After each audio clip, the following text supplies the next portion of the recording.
이 시간에는 왜 부활을 말하는가라는 제목을 가지고 함께 말씀을 나누도록 하겠습니다. 이 부활은 사실 기독교에는 아무도 말을 하지 않죠.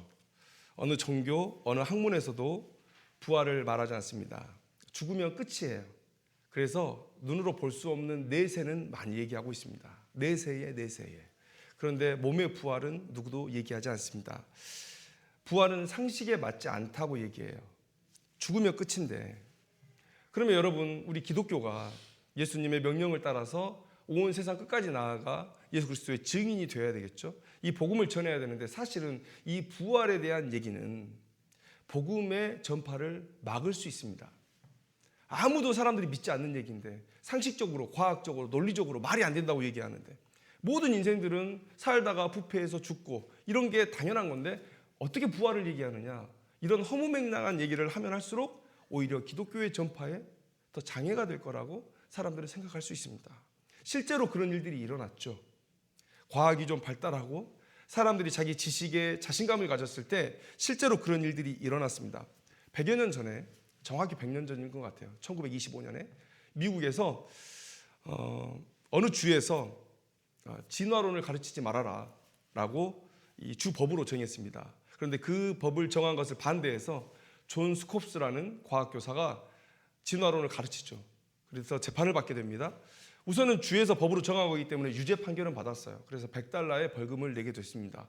그런데 그게 자유주의와 어떤 복음주의 간의 충돌을 야기시켰죠. 그래서 그 이후에 미국에 있는 교회나 또 학교, 대학교들이 자유주의 쪽으로 휘둘려가기 시작합니다. 정치와 종교, 또 교육과 종교의 분리가 아주 자연스럽게 일어나게 됐고요. 이원론이죠. 정치 그리고 교육은 이 세상의 것이고 종교는 저 하늘나라로 날려버렸어요. 그래서 종교의 얘기를 사회에 나와서 하는 것이 그 이후부터 매우 무식한 자들의 행동처럼 보여지게 된 겁니다. 야, 무슨 신화 같은 얘기를 지금 여기서 하는 거냐. 과학적이고 논리적이고 상식적이고 검증 가능한 얘기들만 해라 라고 얘기하는 거예요.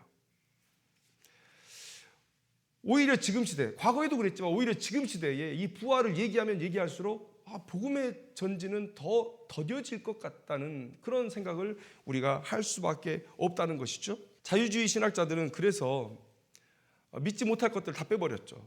비상식적이라고 얘기하는 것들 다 빼버렸죠. 창조, 노아의 홍수, 동정녀, 성육신, 부활 이런 것들 다 빼버렸습니다. 빼버렸어요. 사람들이 못 받아들일 거니까 빼버린 거예요.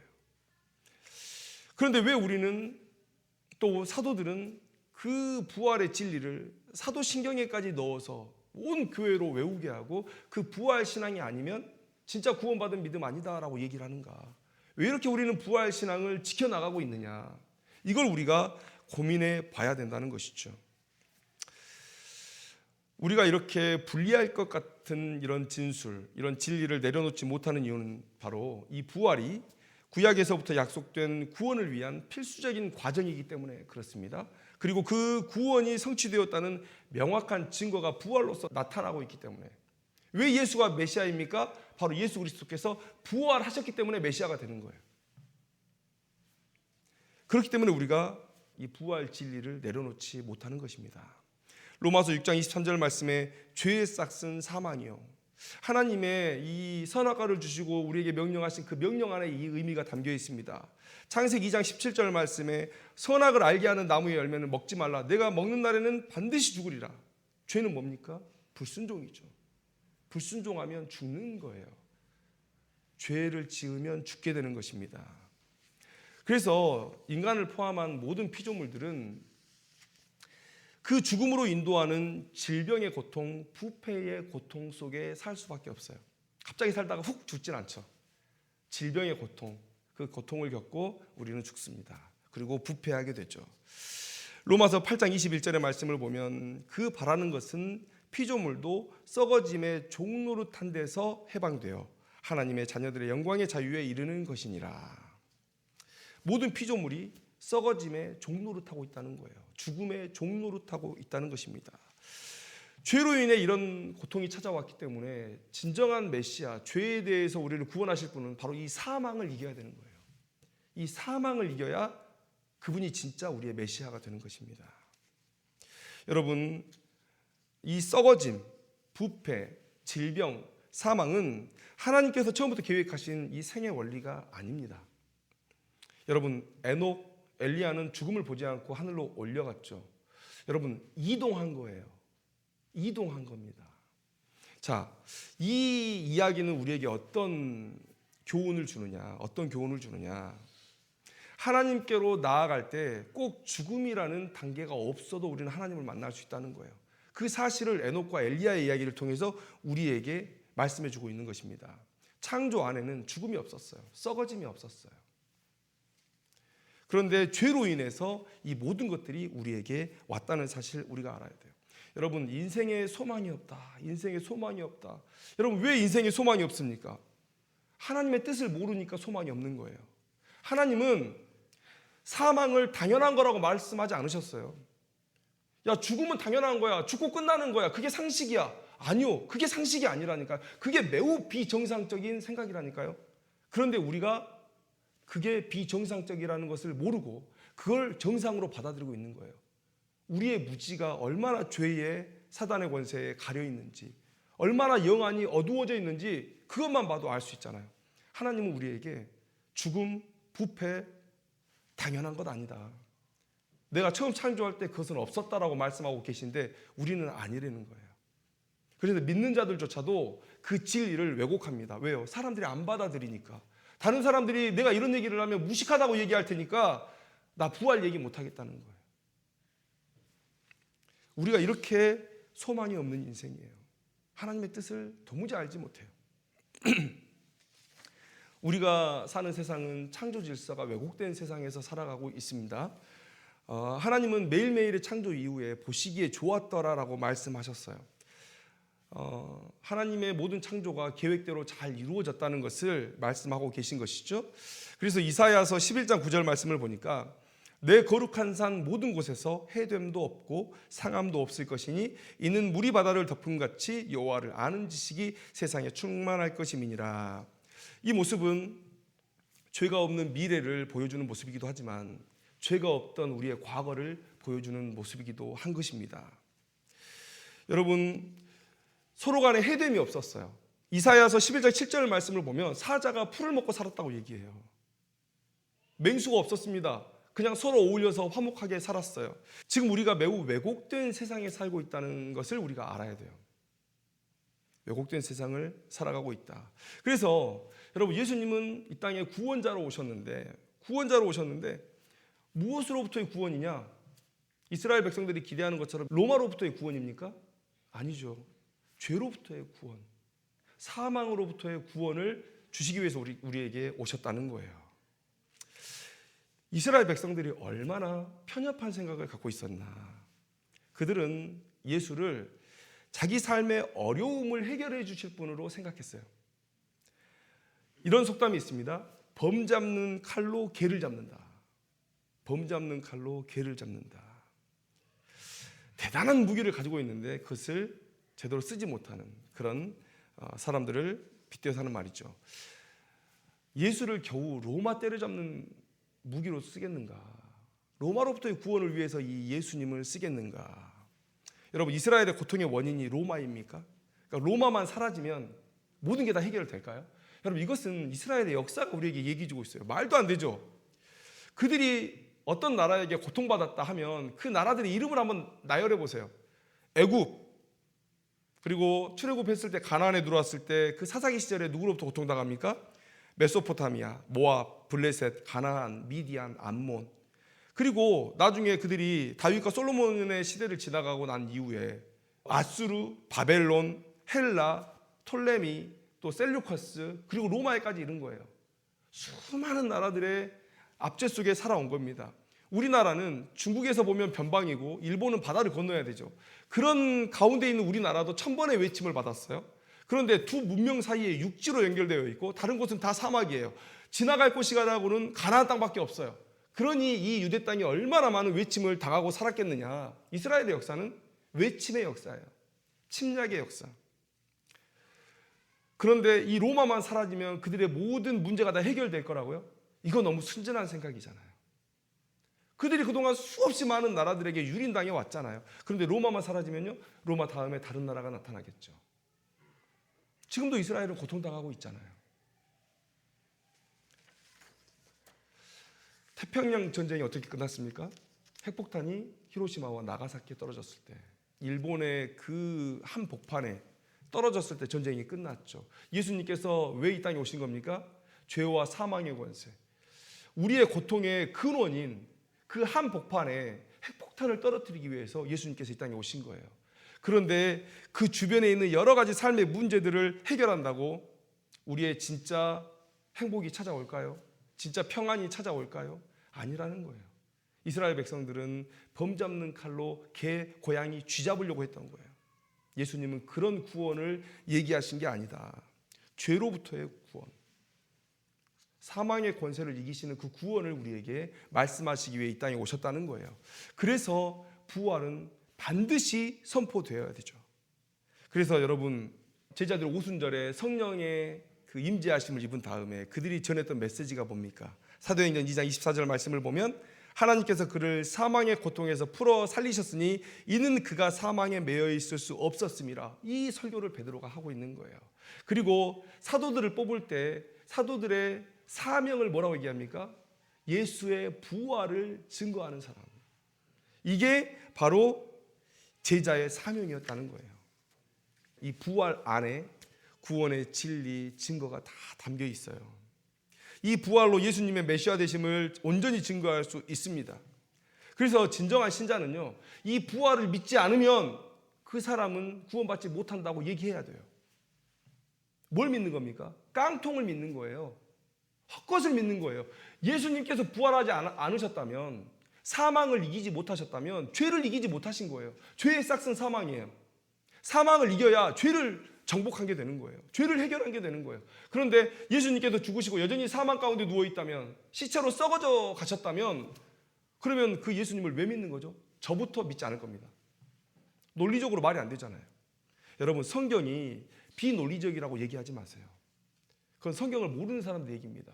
성경은 다 신화적인 이야기라고, 이거는 그냥 믿음으로 믿는 거라고. 아니요, 지식으로도 믿을 수 있습니다. 저는 그렇게 성경 앞에 무릎을 꿇었어요. 매우 논리적입니다. 매우 논리적이에요.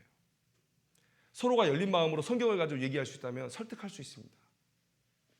왜냐하면 하나님은 창조부터 지금까지 매우 일관되게 일을 해오셨기 때문에 이보다 더 논리적인 이야기는 없어요.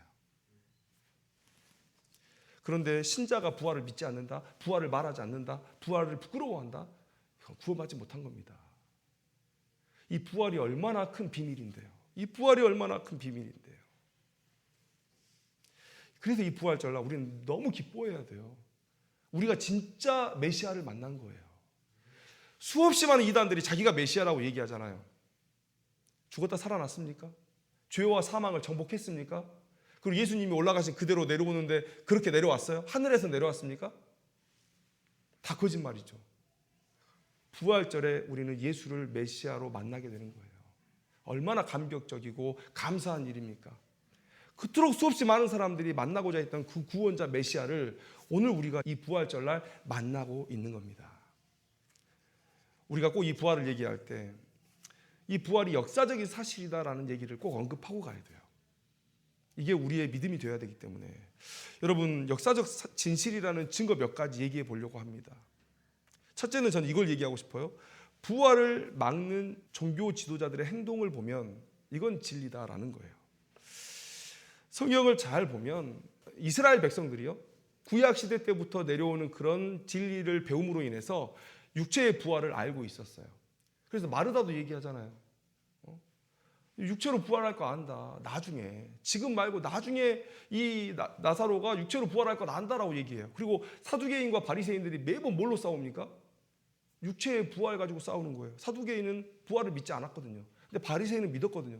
유대인 안에 이 부활에 대한 생각이 있었다는 거예요. 그런데 예수님께서 사흘 만에 부활할 것을 말씀하고 다니셨다는 거예요. 대제사장의 무리들, 장로들의 무리들도 알고 있겠죠. 예수님이 죽었습니다. 이제 사흘이 곧 다가와요. 그래서 대제사장과 장로들의 무리가 빌라도를 찾아가서 저 무덤 지켜야 됩니다. 분명히 제자들이 저 시체를 훔쳐가고 나중에 예수 부활했다고 거짓말할 겁니다. 그래서 경비병을 세워서 그들을 보초를 세우게 하죠. 여러분, 이 대제사장과 장로들의 계획은 뭐였을까요? 3일을 잘 지켜서 예수님의 시체가 딱 그 자리에 계속 있다. 그러면 그 돌문 열 겁니다. 그리고 봐라, 예수 시체 여기 있지 않느냐? 그가 부활하지 못하지 않았느냐? 그는 가짜였다. 이게 대제사장과 장로들의 계획이었을 거예요. 그런데 왜 그런 이야기가 없습니까? 그것을 입증해야 그들은 하나님의 아들을 죽이지 않은 자들이 되는 거예요. 메시아를 죽이지 않은 자들이 되는 거예요. 그들에게 그것은 숙제 같은 거예요. 반드시 해야 되는 거예요. 그런데 왜 하지 않았죠? 왜 하지 않았죠? 제자들이 시체를 빼돌렸다고요. 경비병이 지켰잖아요. 그리고 여러분, 제자들은 그때 뭐하고 있었습니까? 예수님의 죽음도 지켜보지 못했어요. 두려워서. 그런데 경비병이 지키고 있고, 오히려 예수님이 살아있을 때보다 더 서슬퍼렇게 예수님의 무덤을 지키고 있는 그 사람들을 뚫고 가서 이 시체를 탈취했다고요? 말도 안 되는 얘기죠. 말도 안 되는 얘기죠. 제자들은 그럴 용기가 없었어요. 종교 지도자들을 봐도, 제자들을 봐도 시체를 도둑맞고 또 훔치는 일은 절대 일어날 수 있는 일이 아니었다는 거예요. 두 번째는 뭡니까? 예수님이 부활하셨다는 증거. 로마 군인들이 죽지 않았다는 거예요. 로마법상으로는 죄수를 놓치면 그 죄수가 당해야 될 벌을 그 지키는 자가 당해야 되는 거예요. 그런데 이 사람은 사형받은 죄인을, 물론 시체지만 사형을 받은 시체잖아요. 매우 중요하잖아요. 그럼 자기 죽음으로 이 일들을 대신해야 되는데 이들은 돈을 벌어요. 오히려 보호를 받습니다. 시체를 놓쳤는데, 죽어야 되는데 대제사장과 장로들이 가서 너 입 다물어라. 빌라도가 너희의 군인의 이 장교가 너희들을 책망하면 우리가 가서 막아주겠다. 그냥 입만 다물고 있으라는 거예요. 그게 성경에 기록되어 있는 얘기들이죠. 그 다음에 세 번째 증거는 이거죠. 변화된 제자들. 여러분, 제자들이 이렇게 갑자기 변화할 수 있어요? 엠마오로 가고 갈릴리로 가고 예수님의 죽음도 무서워서 못 보던 제자들이요, 갑자기 예루살렘 성전 한복판에서 자기를 죽이려고 자기를 찾고 있는 그 무리들 한복판에서 예수 그리스도의 부활을 증거해요. 그들이 제일 위험한 진리를 선포하고 있다는 거예요. 부활을 얘기하고 있습니다. 왜 이들은 갑자기 나 이제 죽어도 돼, 나 이 일에 목숨 걸 거야 라는 그런 급격한 변화를 경험하게 됐을까요? 어떤 사건이 있었다고밖에 말할 수 없는 거죠. 그 사건은 뭡니까? 예수님의 부활 사건 아니고는 다른 사건으로 제자들을 이렇게 뒤집어 놓을 수 없어요. 예수님이 진짜 하나님의 아들이시다, 죄와 사망의 권세를 이겼다, 그 부활이 아니고서는 제자들을 이렇게 뒤집어 놓을 수가 없다는 말이에요. 잡혀도 그냥 내 목을 내놓을지언정 복음을 거절하지 않습니다. 이런 것들이 다른 많은 기록들이 있지만, 또 다른 많은 정황들이 있지만, 저는 이런 세 가지를 성도님과 함께 나누면서 예수님의 부활은 진짜 역사적인 사실이다라는 것을 말씀드리고 싶어요. 부활은 실제다. 그리고 실제여야만 한다. 그게 우리의 믿음이어야 한다라는 것을 성도님들에게 말씀드리고 싶어요. 그래서 저는 두 가지 적용점을 성도님들과 함께 이 부활절에 나누고 싶은데, 첫째는 바로 이겁니다. 우리 몸의 부활로 인해서 기뻐하라라는 거예요. 기뻐하라. 예수님의 부활은요, 우리의 부활이 어떠할지를 알려주는 거예요. 우리도 몸으로 예수님과 같이 영광 가운데 부활할 거라는 것을 우리에게 보여주고 있는 거예요. 여러분, 저는 이런 생각을 했어요. 우리도 아프잖아요. 또 장애를 가지고 태어나신 분도 있잖아요. 그런 분들이 얼마나 이런 영광된 몸의 부활을 갈망할 것인가. 여러분 생각해 보세요. 눈을 한 번도 떠보지 못했어요. 한 번도 온전히 걷지 못했어요. 자리에서 일어나지 못했어요. 그리고 이 세상에서 질병으로 인해서 얼마 살지 못하다가 그렇게 떠난 분도 계시죠. 얼마나 이 육체의 영광된 부활을 소망하겠는가. 그런데 여러분, 이것은 매우 단편적인 얘기예요. 우리의 시선을 좀 더 넓힐 필요가 있죠. 여러분, 하나님은 우리를 창조하시고 나서 보시기에 좋았더라라고 말씀하셨어요. 그런데 다른 피조물들과는 다릅니다. 다른 피조물들은 영혼이 없죠. 그냥 그 모습이 아름다웠어요. 하나님께서 부여하신 그 역할을 제대로 수행하는 것이 아름다웠던 거예요. 근데 우리에게는 영혼이 있습니다. 육이 있고 영이 있어요. 그래서 우리는 그걸 전인이라고 얘기하죠. 하나님께서 우리를 바라보셨을 때 그 전인이 함께함이 하나님께서 보시기에 좋았던 거예요. 우리는 그것을 간과하면 안 됩니다. 그런데 우리의 이 육이 얼마나 많이 유린당해 왔느냐. 죄와 사단의 그런 권세에 눌려서 얼마나 유린당해 왔느냐. 여러분, 욥을 시험할 때 그 몸에 욕창이 나게 하죠. 그렇게 육신을 연약하게 만들어서 우리의 믿음을 떨어뜨리게 얼마나 사단이 많이 수고했습니까? 예수님께 가서 먹을 것으로 괴롭히고요. 그리고 히브리서 11장 35절 38절에 보면 믿음의 선한 싸움을 감당하는 자들이 어떻게 육체적인 고통을 당했는지 너무 세세하게 기록되어 있죠. 우리 육체로 인해서 얼마나 유린당했어요. 그런데 그 육체가 영광된 몸으로 변화된다는 거예요. 여러분, 세상 사람들은 다 어떤 말초적인 기쁨을 쫓아가죠. 성적이고 또 어떤 식도락, 먹는 거, 이런 육체적이고 말초적인 것들을 쫓아갑니다. 그런데 여러분, 철학자들이나 신실한 종교인들, 이런 사람들을 보면요, 육체를 거부하는 데까지 나아갑니다. 그래서 우리가 영지주의라고 하는 이단들은 이 육은 부정하다, 영만 거룩하다라고 얘기했어요. 왜 그랬을까를 한번 생각해 보세요. 왜 그랬을까? 육이 내 영적으로 신앙하는 일에 방해가 되는 거예요. 방해가 되는 거예요. 그래서 이걸 떨어뜨려 버리고 싶은 거예요. 떨어뜨려 버리고. 그래서 극단적으로 육의 필요를 제한해 버리고, 그렇게 영적인 필요만을 가지고 살아가는 사람들, 왜 그렇습니까? 우리가 너무 영적으로 유린당하잖아요. 이 육체 때문에. 그래서 이런 자신들이 생각한 도덕이나 윤리적인 이상향에 도달하지 못했을 때 많은 똑똑한 사람들이 육체를 거부하는 자리까지 나아가 버렸어요. 이게 바로 우리 육체가 사단과 또 죄에 유린당해 왔다는 것을 얘기해 주고 있는 거예요. 그런데 이 육이 영화롭게 변화가 된다는 거예요. 영뿐만이 아니라 이 육도 하나님께서 버리지 아니하시고 거룩하고 영광되게 변화시키신다는 거예요. 이게 정말 사단에게 펀치를 날리는 것 아닙니까? 너희들이 그렇게 유린했고 나를 미혹하는 도구로 사용했던 내 육신이 하나님의 은혜로 인해서 이렇게 영광스럽게 변한다. 사단에게 날리는 펀치죠. 강한 펀치죠. 저는 이 부활을 왜 이렇게 기뻐해야 되는가, 이거 하나님만 기뻐해야 될 일 아닌가를 가지고 사실 오래도록 고민했어요. 부활이 왜 내 기쁨이 되지? 나는 천국으로 만족한대. 그죠? 나 죽어서 천국 가면 만족해요. 그런데 왜 내가 육체의 부활까지? 그것은 사단에게 자신의 피조물을 빼앗긴 하나님께서 이루시는 승리 아닌가? 나는 그냥 천국에서 사는 그 삶으로 만족한대.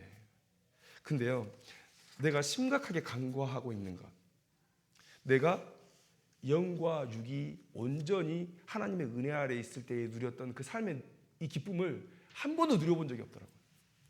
그렇지 않습니까?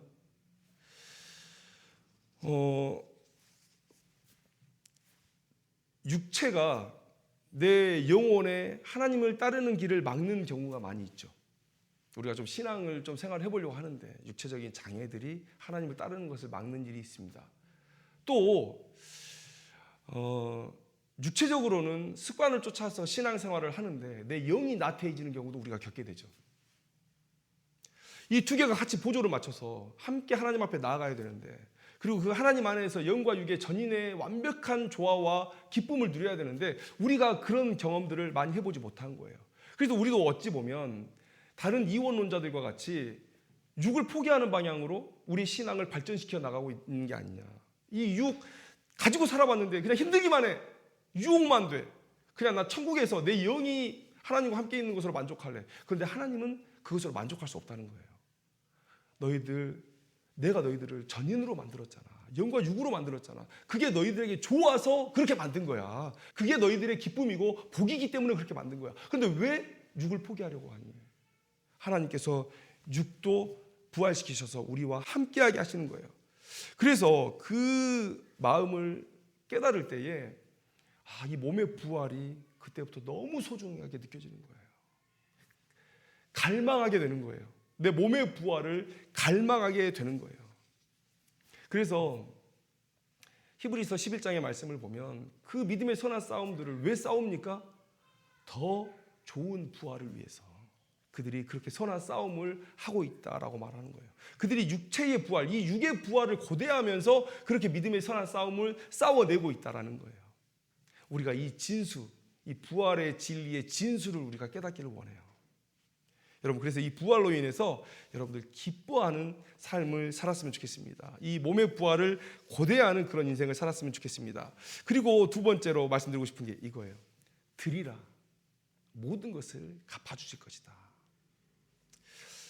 여러분, 이 부활을 통해서 우리가 알 수 있는 하나는 하나님께서 그 어떤 것도 빼앗기지 않으신다는 거예요. 어떤 것도 빼앗기지 않는다. 하나님의 온전한 승리는 사탄 마귀가 빼앗아갔던 걸 다 찾으셔야 돼요. 사탄 마귀는 지금 이거 내 거라고 얘기하지만 그러나 하나님께서 잠깐 그들이 이 세상 가운데 난장을 치는 것을 놔두시는 거예요. 하나님께서 결국 다 빼앗으실 거예요. 그리고 처음에 가졌던 계획을 완전히 성취시켜야지 그게 하나님의 완전한 승리가 되는 것이죠. 여러분, 요즘에 학폭 때문에 좀 많이 이슈가 되고 있죠. 내 자녀가 학폭을 당했어요. 그걸 뭘로 보상할 수 있습니까? 내 자녀가 맞았어요. 정신적으로 힘들어서 방에서 나오질 않아요. 그러면 그 가해자를 감옥에 보낸다고, 물론 감옥에도 잘 가지 않더라고요. 어떤 방법 없어서 감옥에 안 가더라고요. 그런데 감옥에 보낸다고 제 마음의 응어리가 풀립니까? 내 애가 아픈데요? 그게 풀려요? 근데 내 애가 죽었다면요? 그거 못 사는 일이잖아요. 어떻게 감당을 해요? 어떻게 하면 이 세상에서 내가 속 시원하다 이런 마음 가질 수 있어요? 안 되죠. 그게 우리의 무능입니다. 우리의 무능이에요. 그런데 하나님은 가능하시다. 하나님은 가능하시다. 사단에게 빼앗겼던 모든 것들을 다 다시 돌려받으세요. 사단이 난장을 피웠던 이 모든 피조 세계를 하나님께서 처음 계획하셨던 그 영화로움으로 이끌어 가셔서 결국은 완성시키신다. 죽은 육신도 부활시키신다. 사망의 권세도 하나님은 이기신다는 거예요. 하나님은 능력이 있으셔서 그 일들을 하실 수 있다는 거예요. 하나님은 어느 것 하나도 빼앗기지 않으신다. 그런데 이 몸의 부활의 사건을 보면서 우리가 느끼는 건 뭡니까? 우리가 이 세상 살면서 손해보는 것 같아요. 뺏기는 것 같아요. 내가 상하는 것 같아요. 그런데 하나님께서 다 갚아주신다 그러잖아요. 영광스럽게 부활시켜주신다 그러잖아요. 우리의 생명도 하나님께서, 우리 육신도 더 거룩하게 부활시키시는데 하나님께서 우리에게 허락하지 않으실 게 뭐가 있어요? 우리가 사탄에게 빼앗길 게 뭐가 있어요? 짧게 살다 죽었어요? 짧게 살다 죽어서 살지 못한 인생이 아쉽습니까? 아니요. 우리에게 영원한 삶이 있잖아요. 더 영광스럽게 살 영원한 삶이 있잖아요. 하나님께서 갚아주실 능력이 있다는 거예요. 하나님께서 우리가 그 어떤 것도 죄와 사망의 권세에, 사단의 귀신의 권세에 빼앗기지 않도록 다 주시겠다는 거예요. 이 부활의 진리 안에 그 의미가 담겨 있다는 거예요. 그래서 저는 강력하게 성도님들에게 권면하는 것은 뭐냐면 아끼지 말고 다 드리세요. 여러분 목숨도, 여러분 재물도 하나님께 다 드리시면 하나님께서 다 주신다. 다 주신다. 헌신을 주저주저 하지 마시라는 거예요. 내 이름을 위하여 집이나 형제나 자매나 부모나 자식이나 전토를 벌인 자마다 여러 배를 받고 또 영생을 상속하리라. 하나님께서 다 갚아주시는데 내가 드린 것보다 훨씬 더 많이 하나님께서 갚아주신다라는 거예요. 그래서 이 부활 신앙은, 이 부활 소망은 필연적으로 하나님에 대한 전적인 헌신으로 우리를 이끌어 간다라는 거예요.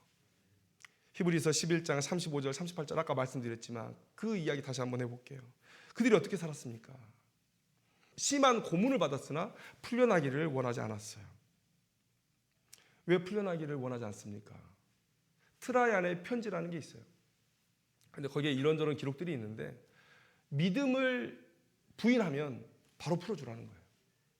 믿음을 거절하면. 그러면 감옥에서 풀려난다는 얘기는 뭡니까? 믿음을 부인하라는 얘기죠. 믿음 부인 못해서 고통을 당하는데 그들이 당하는 고통이 어떤 고통이죠? 조롱과 채찍을 맞고 옥에 갇히고 돌로 맞고 톱으로 켬을 당하고 칼로 죽임을 당하고 잡히지 않은 자들은요 유리하고 방황하며 산과 동굴 토굴에 살면서 학대를 당했다. 왜 이들이 이렇게 살았다고요? 죽게 자신의 삶을 헌신했을 때 더 좋은 부활로 자신들이 인도할 하나님을 믿었기 때문에 그들이 이렇게 살아낼 수가 있었다는 거예요. 전적인 헌신으로. 그 부활의 증거들을 제자들이 직접 봤기 때문에 내 목숨조차 내놓는 그런 헌신으로, 그런 선교로 나아갈 수가 있었다는 것이죠. 여러분, 진짜 부활 신앙을 가진 자들은 자신의 것을 아끼지 않습니다. 하나님께 나아갈 때 주저주저 하지 않습니다. 여러분, 이 부활 신앙이 우리를 회복하기를 소망합니다. 여러분, 부활은 기쁨의 날이죠. 이 소망 없는 인생에 한 줄기 빛이 비추인 날입니다. 죄와 사망의 권세를 깨뜨리신 예수 그리스도가 메시아이심이 명확히 드러나신 날이에요. 우리에게 메시아가 있습니다. 우리에게만 메시아가 있습니다. 여러분, 이 부활은 우리의 믿음의 소망이 됐죠. 여러분, 이 소망 붙들고 내가 미처 깨닫지 못했던 또 깊이 있게 묵상하지 못했던 부활의 진리들을 오늘 이 시간들을 빌어서 더 깊이 묵상하고 그 부활의 진리를 깨닫게 해달라고 저도 우리들도 함께 기도하면서 이 온전한 부활 신앙으로 이 무너져가는 한국교회 또 우리의 가정 세워나가기를 소망합니다. 이 부활 신앙 다시 한번 붙들기를 원해요. 이 세상, 이 세속적인 삶으로 만족하는 그런 우리의 인생이 아니라 영원한 본향 바라보면서 이 부활 신앙이 힘이 되어서 우리가 주께 헌신해 나아가기를 소망합니다. 이 땅을 깨우기를 소망해요. 기도하겠습니다.